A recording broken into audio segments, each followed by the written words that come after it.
What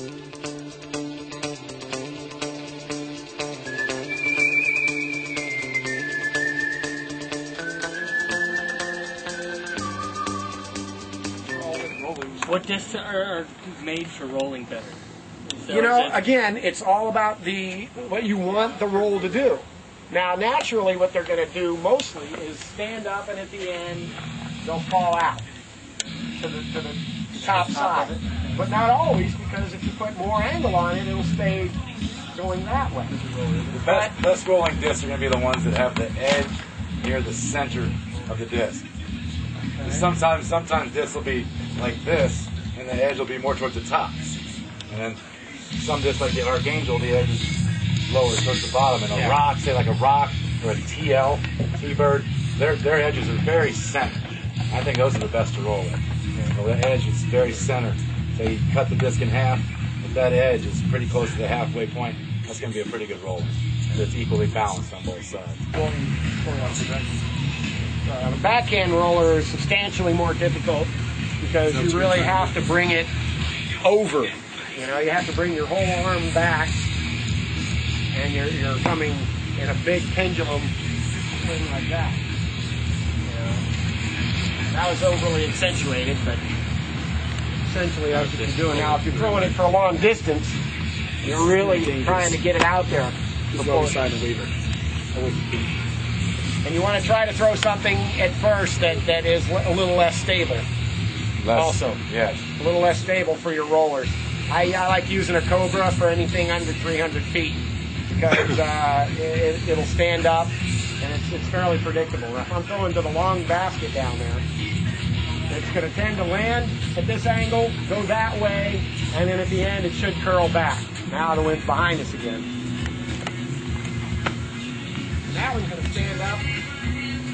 It'll turn. That's going to turn out. Left-handed. Now, you want to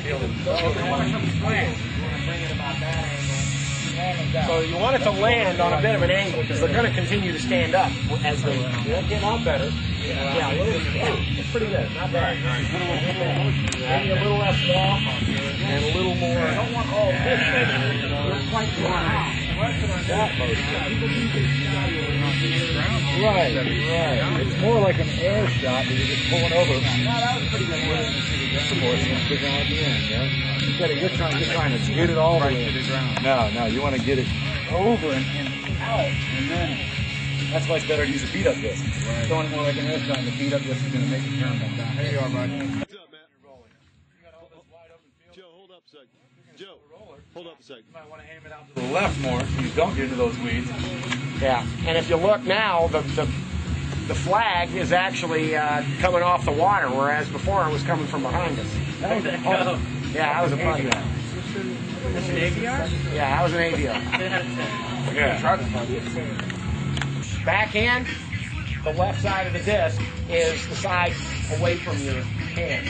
And this right up here would be the front, 12 o'clock to 6 o'clock, and your hand is generally on 3. Over here, on the sidearm, your hand is going to be at 9 o'clock. This would be 12 here, and this would be 3. Thank you. So basically, you're just you're trying to keep this end down now, okay? With the smaller, with the lesser stable disc. You know, with the overstable drivers, you're going to end up having to come over the top. Again, I recommend starting with a lesser stable disc. And these, from this distance, you can throw almost flat, but you want to just get a nice, crisp little pop. Like you're popping a towel, you guys ever pop a towel? Same kind of thing, you just want to get a nice little crisp pop. And try to get it to just come off without wobbling too much. The more a disc wobbles, the more instability it's going to have. The air will make it flop around, it's going to slow it down. You get under the that again? Here, you ready? Yeah. And then it's a different release. There are some little differences, but for the most part, it has the opposite spin, so therefore it's going to give you a different output. He actually has a better. Yeah. He has a better release. You get a lot of speed, you can ground to kill it.